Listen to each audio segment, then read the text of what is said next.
பார்க்கக்கூடியது குரு பயிற்சி. வரக்கூடிய ஜூன் 2ஆம் தேதி 2026 அன்று குரு மிதுனத்திலிருந்து கடகத்திற்கு பயிற்சியாக போகிறார்.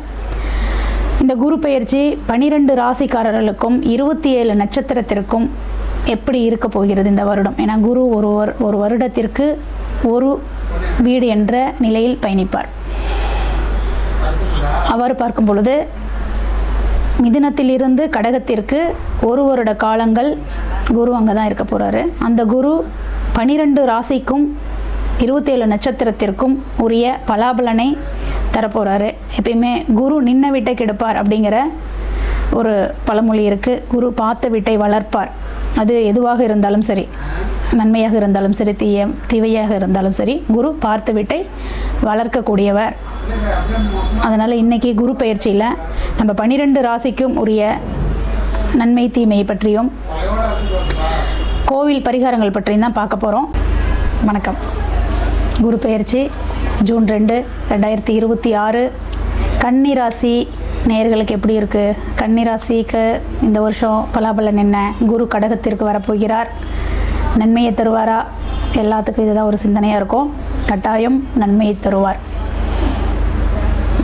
அதாவதுங்க, ஜோதிடத்தில் எப்பயுமே இந்த உபயராசிக்கெல்லாம் 7ஆம் இடம் அப்படிங்கிறது பாதகம்னு சொல்லி பழகிட்டாங்க எல்லாருமே. ஆனால் அது பாதகம் அப்படிங்கிறது பிரசனத்துக்குரியது.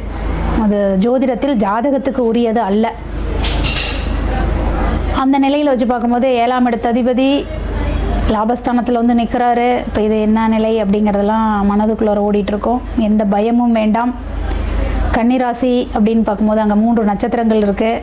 உத்திரம் 2ஆம் பாதத்தில் ஆரம்பித்து சித்திரை 2ஆம் பாதத்தில் முடியும்.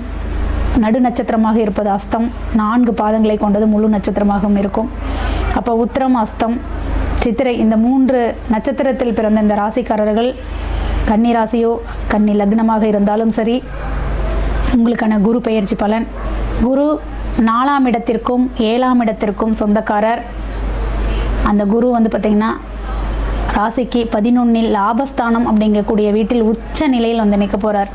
கட்டாயம் சொத்து வாங்கணும்னு நினச்சிட்டு இருப்பீங்க. இன்றைக்கி ஒரு கிலோ தோட்டம் வாங்கலான்னு நினச்சிட்டு இருக்கிறாங்க, தோட்டம் அமையல. வீடு வாங்கலான்னு நினச்சிட்ருக்கேன், வீடு அமையல. இடமாற்றம் வேணும்னு நினச்சிட்ருக்கோம், இடமாற்றம் அமையல. இதுக்கெல்லாம் இது நல்ல காலம். இந்த வருடத்திற்குள் கட்டாயம் நீங்கள் வீடு கட்டணும் எதிர்பார்த்துருந்தால் வீடு கட்டுவீங்க. தோட்டங்கள் வாங்கணும் அப்படின்னு எதிர்பார்த்துருந்தா கட்டாயம் தோட்டம் வாங்குவீங்க. அதே சமயத்தில் திடீர்னு கிடைக்கும். ஏன் திடீர்னு கிடைக்கும் அப்படின்னா, 4ஆம் வீட்டுக்கு 8ஆம் வீட்டில் குரு உச்சம். நீங்கள் எதிர்பாராத ஒரு சொத்து, எதிர்பாராத ஒரு வீடு. அதாவது நான் எதிர்பார்க்கவே இல்லைங்க, எங்கள் கையில் இருக்கிறது என்னவோ கம்மியான ஒரு பணம் தான், ஆனால் நாங்கள் வாங்கின வீட்டோட மதிப்பு என்னவோ பல மடங்கு அப்படிங்கக்கூடிய ஒரு திடீர் அதிர்ஷ்டத்தை கொடுக்கக்கூடிய வருடம் யாருக்குன்னா இந்த கன்னிராசிக்காரர்களுக்கு தான், கொடுத்து வச்சவங்க. அடுத்தபடியாக 2ஆம் வீடு அப்படின்னு பார்க்கும் பொழுது பார்த்திங்கன்னா துலாம் வீடு இவங்களுக்கு 2ஆம் வீடாக வரும். இந்த 2ஆம் வீட்டிற்கு 10ஆம் வீட்டில் குரு உச்சமாகிறார். 4-7 கூடையவர். இப்போ 2ஆம் வீட்டிற்கு 10ஆம் வீட்டில் உச்சம்னா தொழில் மூலியமாக இன்னைக்கு வரையிலும் தொழில் நலிவடைந்து இருந்ததுங்க. நான் 2 வருஷத்தில் எனக்கு ஒரு பெரிய வருமானம் இல்லை, லாபங்கள் இல்லை. நான் என்ன செஞ்சாலும் வந்து அதில் ஏதாவது ஒரு சிறு லாபம் மட்டும்தான் எதிர்பார்த்துட்டு இருந்தேன் அப்படின்னா 2-10ஆக மாறும். அப்போ வீட்டிற்கு வருமானம் உண்டு, தொழில் மூலியமாக வருமானம் உண்டு.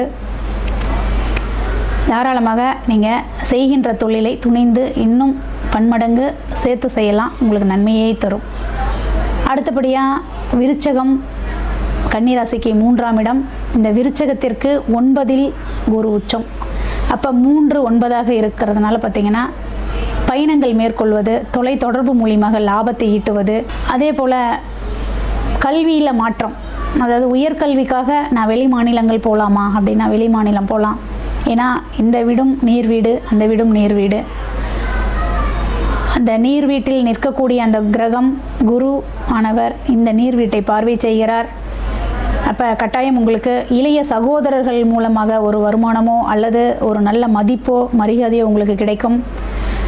உங்களுக்கு இந்த 3ஆம் இடத்தை குரு பார்ப்பதனால் வளர்ச்சி உண்டாகும். அறிவு, புதிய முயற்சி கைகூடும். மீடியா துறையில் வருவதற்கு வாய்ப்பை அளிக்கும். இதுவரையிலும் ஒரு சான்ஸ் இல்லைங்க மீடியாவில், அல்லது ஒரு பட வாய்ப்பை எதிர்பார்த்துட்ருக்குறேங்க, ஏதாவது ஒரு துறை சார்ந்த ரீதியில் எனக்கு கை கொடுக்குமானா கட்டாயம் கை கொடுக்கும். அடுத்தது 4ஆம் இடம் தனுர் வீடு. அவர் போய் 4க்கு 8ஆம் எட்டில் பயணத்தை மேற்கொள்கிறார். அப்போ 4ஆம் இடம் என்பது வீடு, வண்டி, வாகனங்கள். 8ஆம் இடம் என்பது அதிர்ஷ்டத்தை குறிக்கக்கூடிய இடமாக மாறும்.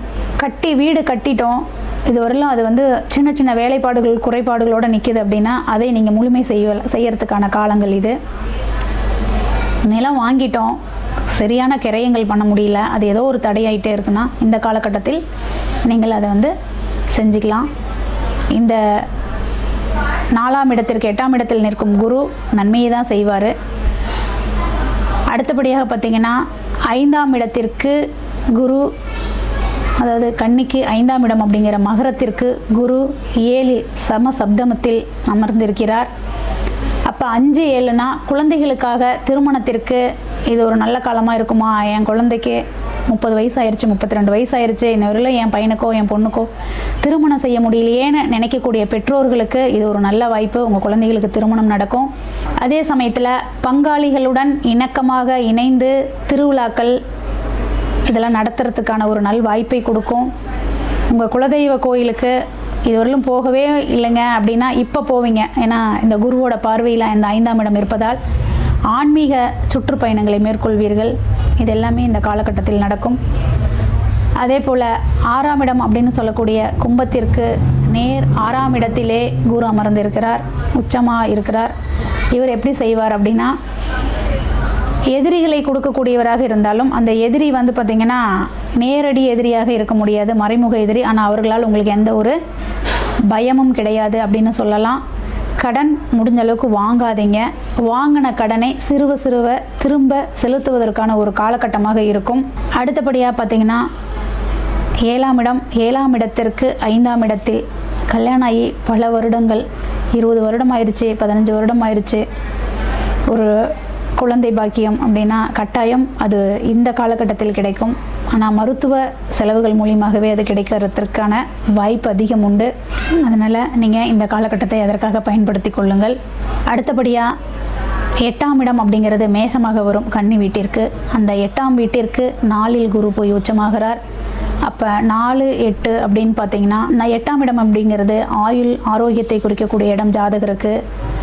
அந்த 4ஆம் இடத்தில் அந்த குரு 8க்கு 4இல் போய் அமர்கிறார் என்று பார்க்கும் பொழுது பார்த்திங்கன்னா உடல் உபாதைகளை கொடுக்கும், சிறு விபத்துகளை கொடுக்கலாம். அதனால் கொஞ்சம் கவனமாக இருங்க. ஏன்னா குருவோட பார்வை 8ஆம் இடத்திற்கு இல்லை, அதனால் கொஞ்சம் கவனமாக இருங்கள். அடுத்தபடியாக 9ஆம் இடத்திற்கு 3ஆம் வீட்டில் போய் குரு அமர்கிறார். 9, 3 என்று பார்க்கும் பொழுது தகப்பனுக்கு 3ஆம் இடம். அப்போ தகப்பன் வழியில் வந்த இளைய சகோதரர்களுக்கு நல்ல லாபம். தகப்பன் வழியில் ஒரு பேச்சு பரிமாற்றங்கள் சுகமமான உறவு முறையை கொடுக்கும். அந்த சுகமான உறவு முறை உங்களுக்கு நீடித்து நிற்கும். ஏன்னா 9ஆம் இடம் என்பது தகப்பனை குறிக்கும். அந்த 9க்கு 3ஆம் இடம் என்பது தகப்பனுடைய சகோதரர்களை குறிக்கும். அவர்கள் மூலியமாக உங்களுக்கு நல்ல பயணம், நல்ல பணபலம் எல்லாமே கிடைக்கும். உங்களுக்கு அவங்கக்கிட்ட வந்து நீங்கள் ஒரு பரிமாற்றம், பேச்சு பரிமாற்றம் அல்லது கருத்து பரிமாற்றத்தை மேற்கொண்டால் அது உங்களுக்கு நன்மையை பயக்கும். அடுத்தது பார்த்திங்கன்னா 10ஆம் இடம். 10ஆம் இடத்திற்கு 2ஆம் இடத்தில் குரு. எப்பயுமே 10ஆம் இடம் என்பது தொழிலை குறிக்கும். தொழில் செய்யும் நபருக்கு 2ஆம் இடத்தில் குரு பயணிக்கிறார். அப்போ கட்டாயம் வந்து பார்த்திங்கன்னா அது ஒரு வருமானத்தை குறிக்கக்கூடிய இடமாகவே இருக்கும், நன்மையை பயக்கும். அடுத்தது உங்களுக்கு 11ஆம் இடத்தில் குரு. 11ஆம் இடம் என்பது லாபஸ்தானம். லாபஸ்தானத்தில் குரு அமரும் பொழுது கட்டாயம் வந்து உங்களுக்கு அது மேன்மேலும் லாபத்தை ஈட்டி கொடுக்கும். ஆனால் பன்மடங்கு லாபம் எதிர்பார்க்காதீர்கள், சிறு லாபம் மட்டுமே எதிர்பாருங்கள். ஏன்னா இதுவரையிலும் நான் நிறைய லாபம் எதிர்பார்த்துட்டு இருந்தேன், அதோடு இன்னும் கொஞ்சம் சேர்ந்து கிடைச்சா பரவாயில்லன்னு நீங்கள் நினைப்பீங்க. ஆனால் அந்த மாதிரி நீங்கள் எதிர்பார்க்கும் போது அது மைனஸில் போய் முடியும். அதனால் முடிஞ்ச அளவுக்கு போதுங்கிற மனசு இருந்தால் இந்த இடம் உங்களுக்கு வெற்றியை கொடுக்கும். அடுத்தபடியாக குருவுக்கு 2ஆம் இடமாக வரக்கூடிய, அதாவது உங்கள் ராசிக்கு 12ஆம் இடத்திற்கு குரு வந்து பார்த்திங்கன்னா என்ன நிலையை கொடுப்பார் அப்படின்னா, 12ஆம் இடம் எப்பயுமே ராசிக்கு 12ஆம் இடம் அப்படிங்கிறது மருத்துவ செலவும், மருத்துவ உபகரணம், மருத்துவமனை, சிறைவாசம் இதெல்லாம் கொடுக்கும். ஆனால் அந்த 12ஆம் வீட்டிற்கு 12இல் குரு நிற்கும் பொழுது மருத்துவ செலவை நீங்கள் எதிர்பார்க்கலாம். அதனால் மருத்துவம் முடிந்த அளவுக்கு உடல்நிலையில் சிறு உபாதை என்று தெரிந்தால் அடுத்த நொடியே நீங்கள் மருத்துவத்தை பார்த்து கொள்ளுங்கள். இந்த வருடம் உங்களுக்கு இனிய வருடமாகவும் குரு பெயர்ச்சி நல்ல ஒரு குரு பெயர்ச்சியாகவும் அமையும். வழிபாடு அப்படின்னு பார்க்கும் பொழுது பார்த்தீங்கன்னா, குரு உங்களோட 5ஆம் இடத்தை நேர் சப்தம பார்வை கொண்டு பார்க்குறார். குலதெய்வத்தை மட்டுமே வணங்குங்கள். உங்களுக்கு அந்த குலதெய்வமானது நல்ல ஒரு முன்னேற்றத்தை கொடுக்கும். நன்றி.